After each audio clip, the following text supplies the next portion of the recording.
Good morning and welcome to Coffee Talk Podcast. This is Ann, and today we're going to be talking with my girl, Liz Brown. She is a fire captain for CALFIRE, and she's been in the fire service for a whopping 26 years. So excited to have you on the podcast today. Welcome. Thank you very much, and I want to note that I started the fire service when I was 4 years old. Yes, 4 years old. Me too. I have a couple of things that we wanted to talk with you today, but how did you get into the fire service? Like what piqued your interest? I actually wanted to be a doctor when I was a kid. From when I was a little kid, I always wanted to be a doctor, and unfortunately, I was raised by a single mom. Well, not unfortunately, but she didn't have any money to send me to college, so that was always going to be on my own. And senior year in high school, they came around offering EMT and a bunch of other ROP courses. I went to a school just outside of East LA, and raised by a single mom. There's four of us. I was the youngest of four. So college was not necessarily going to be a thing, and I didn't have the perfect grades to get into college on a scholarship. So they came around and offered us an RP class, a bunch of different classes, and one was EMT, and it said it was emergency medical technician. And I'm like, wow, that could be good for a college resume. Maybe that would help me. Yeah. And they said it was free. So I'm like, oh, I like that. My mom does not pay for it. Yep. And so I did. So I enrolled in it, and it was after school, and the instructor was a Pasadena fireman. And we started doing the class. I'm like, this is really interesting. I really liked it. And I'm 17 and a half learning all these terms and words. And I kind of felt like Doogie Howser a little bit, but not as smart. And so we got to do ride-alongs with his department, which was amazing. And so my mom took me, and I did a ride-along. And one of the biggest impressions I had from that fire department was, like, they kind of talk smack to each other the way my family did. I'm like, okay. And they were super nice. And they were all white men, first off. Yeah. All white men, all had mustaches. And I'm a 17-year-old girl, like, Mexican kid, like, oh, my God, this is super uber intimidating. And then the bell goes off. I was there about half an hour. And they're asking me questions, being very nice. The bell goes off, and I didn't know what to do. And I'm looking around, and they're like, all right, let's go. Get on the engine. I'm like, okay. So I run on the engine. And I look like an owl at night. My eyes were just huge, and the sirens going off, and people are pulling over. And I was just like, oh my God, this is exactly what I want to do. This is amazing. And it was still had the medical component that I was super passionate about as a kid, but we're outside in a cool environment, and I was hooked, and I've been doing it ever since. I am such an outside baby. Like, I've always loved working out. In the industry. That's been one of my biggest draws. I obviously love caring for people. That's a big thing. But I just loved the outside and the doing stuff. Like, we learned through the first time I went to an Explorer meeting when I was like 15, 16, we did extrication. And I'm like, what? You can get paid for doing, like, you could do this for a living? This is rad. And up to that point, I had the same thought. Like, we never learned that stuff in school. You know, they never had fire engines come to my school and show us about the fire. Nothing like that. So no, it was awesome, and I'm like, how do I do this? What do I need to do? And they're like, oh, well, look for an Explorer program where you live, and my city had one, and I joined the Explorer program the next week. It was pretty cool. So for us, when we were in Explorers, we had a couple of paramedics and EMTs that were part of, at the time, American Medical Response, AMR, and Redlands, and they had an Explorer post. What was it like for you being in Explorers, and how did that shape your career, and how passionate you still are, it seems, about what you do today? You know, the neighborhood I grew up in was not a great neighborhood. You know, I'm from a lower socioeconomic neighborhood, and so we had one black family in El Monte, and we had one white family, and that was it. The rest was Hispanic. Oh, wow. And so in that, I remember going to my first Explorer meeting. I knew I wanted to do it. It like triggered something. So the first Explorer meeting, the advisor, you know, I'm there and I'm learning about it, and he said the one thing that I've carried with in my whole entire fire service career, which was shocking to me at the time. So keep in mind that lower socioeconomic neighborhood. Yeah. He comes in and he's like, okay, you know, this is what the fire service represents. And he holds out his wallet, and he says, my wallet, I can leave on this table, and I can come back in 4 days, and my wallet will still be there. Wow. And that, to me, being a 17-year-old kid, mind blown. Because in the neighborhoods that we grew up in, that cannot happen, would never happen. Like, that made such an impact of the trust. That was probably one of the best things anyone could have told me, that was like, oh my God, this is something bigger than me, and I want to be a part of it. Yeah, that's pretty incredible. And that's what I carry today. I grew up in the same type of neighborhood, and I remember the Explorers just being this place. My friend said, hey, come with me, you owe me a favor. And we showed up there, and then, I had a pink shirt on and ribbons in my hair. Like, totally not what you wear if you know anything about the fire service. Right. It's not acceptable, right?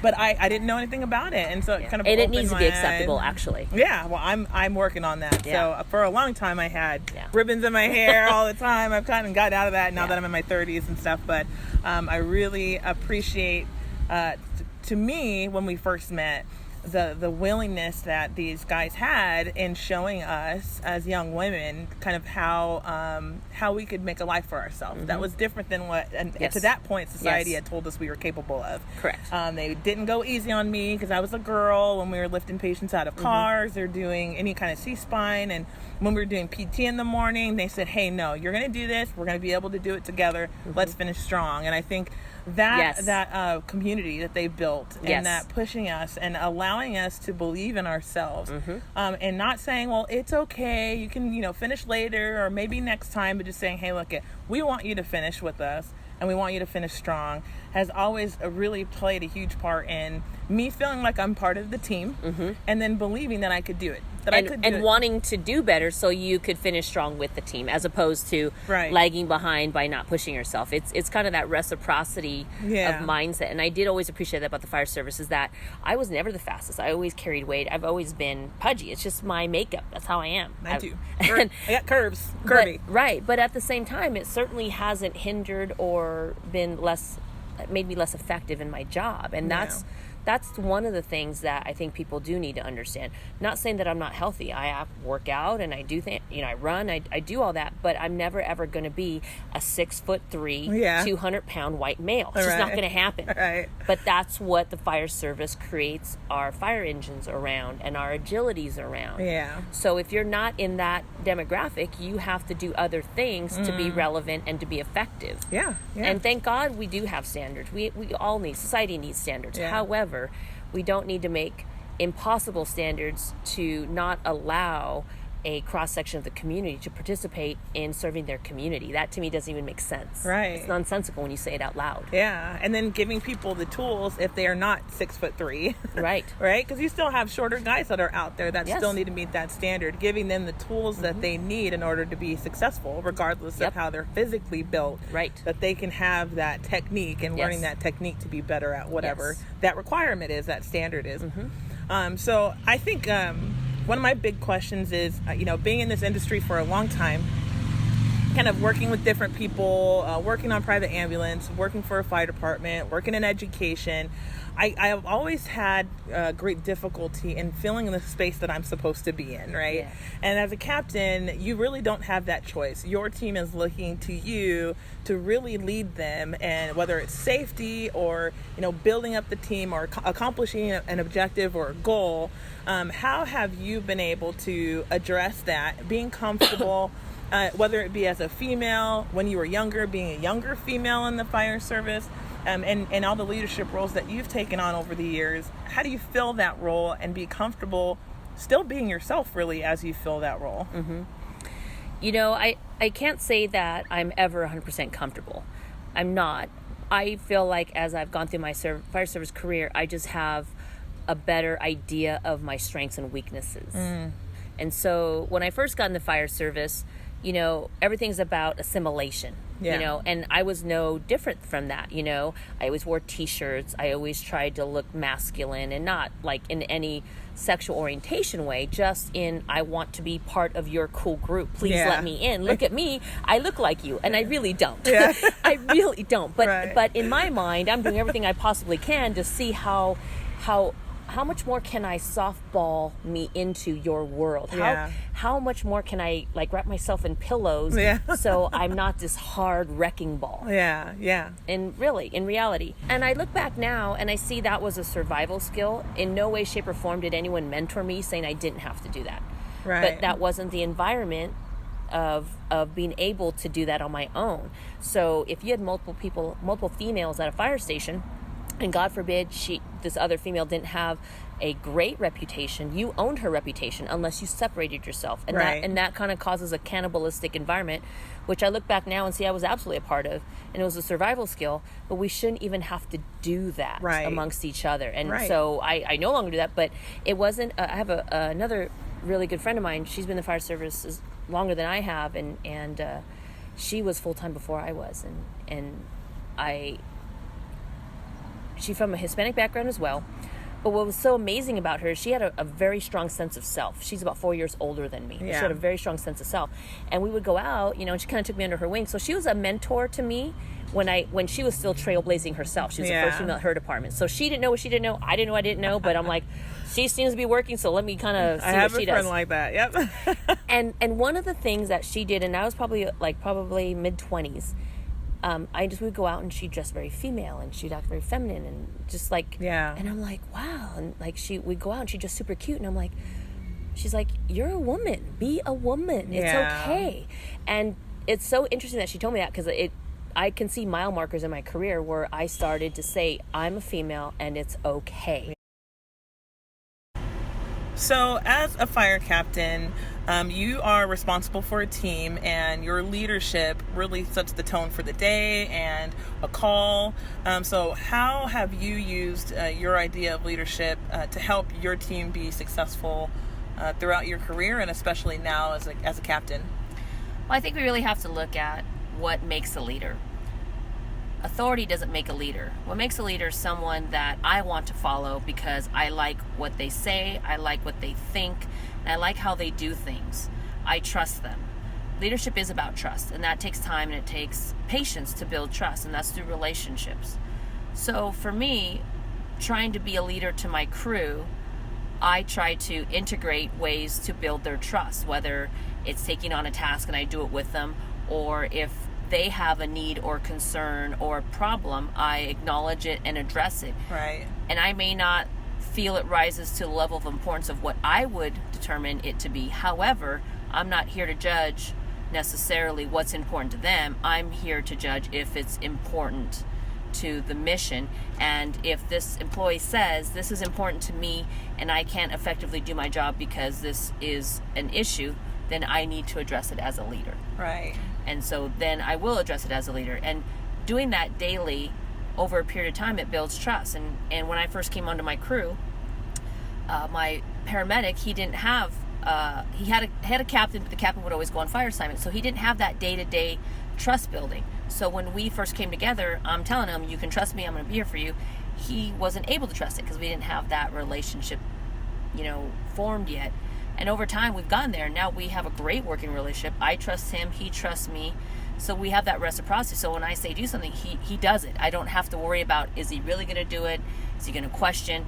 It happens. And that's a great place to be, because now we're all more effective. And I just think in the fire service, I'm not here to say what I want as Liz Brown. I'm here to say what the fire service needs. How can me as a captain make that happen? Is my crew ready to grow? Is my engine ready to go? Are my tools ready to go? Are all those pieces together? And same thing on the fire ground. I have to take into consideration so many moving parts, and then we have, the rescue itself or the fire itself. So there's this interesting dynamic going on with all these moving parts, and it's hard. And that's what makes it great, is not everyone can do it. And so as you look at leadership in the fire service, anyone that we've ever respected, or outside of the fire service, just any career at all, you always remember the person that talked to you about a problem you had or addressed an issue in a helpful way as opposed to just an ass chewing. Right.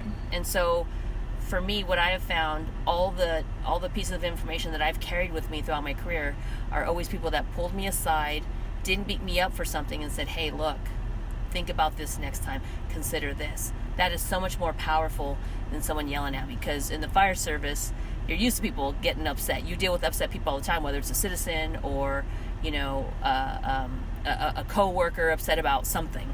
Yeah, I absolutely, I agree. I think the people that have really sat back in my life, and even personally, people that have come into my life that didn't necessarily come in like a wrecking ball and tell me everything that I was doing was wrong or this or that, but actually saw the needs of my life, or saw the needs of a situation and took time to just sit back and observe, and then based on their observations shared what was needed, or even to go a step further and actually feel the need that they saw in my life or in the situation. Those are the people, whether or not they have the title, that I see as leaders. But it does take a certain quality of sitting back and being observant, and to really allow the space to kind of do what it does, and then as a leader fill in that gap and fill in that need. I think for me, the people that do that the best are the people that I look up to the most and that I want to follow regardless of what their title is.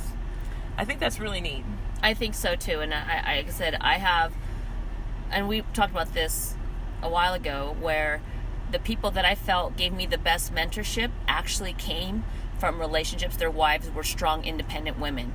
And so they recognized something in me that just needed a little direction, and delivered it in a way that I really respected and was able to take it in and integrate into my career, and has made me better. So I've always noticed that, people, for me as a female leader in the fire service, people that took interest in me came from strong relationships with independent women. So I certainly have appreciated that. Yeah.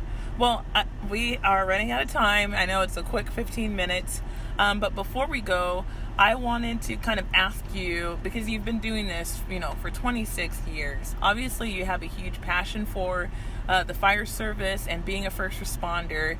What are some of your visions, or what is your vision for the future of the fire service? What are some things that you would like to see come to pass in the future? For me, my one wish for the fire service truly is that we have the right person for the job. And that doesn't always mean the person that can do 100 pull-ups and runs a 3-minute mile and has, the biggest muscles necessarily. It truly is the right personality. This job is very selfish. It takes a lot of support from everyone else around you. And if you do not truly have a passion to serve people, you're going to have a very frustrating fire service career. It's not about the ego. It's not about your hero status and how you feel about your place in society as a hero, because that actually isn't the case when you're on that call and you're dealing with feces or communicable diseases. That's the last thing you feel is being a hero. Yeah. However, having the ability for the fire service to be access to the masses, so we truly get the best people for the job, whether it's male, female, whatever that looks like, the best person is my hope, and not have it be this tight society with only access to a certain demographic of people. No, I think that's great. And I think, as the fire service expands to be all risk, many departments all over the place recognize that they provide a service to their community, whether it be getting into, medical care or rescue or hazmat or any kind of tactical stuff that we're getting into now. We just recognize that we want to be a service to our community when they need us. We're the ones you call. That we actually will need people with different skill sets. We were talking about, information technology and how technology is so integrated into everything we do. And so we need those technological experts that are going to be able to help us bridge that gap between our skills and our tools and the technology that we can use to make our response better and more well-rounded. So thank you so much, Liz, for your time today. We appreciate everything. I can't say what it means to sit here with you after knowing you and running calls with you, to kind of get inside your head a little bit and to hear about what it means to be a leader and what got you into the fire service. So thank you so much for tuning in to Coffee Talks. I hope the podcast resonated with you and you're walking away with something great. And I hope you tune in next time. Have a good day.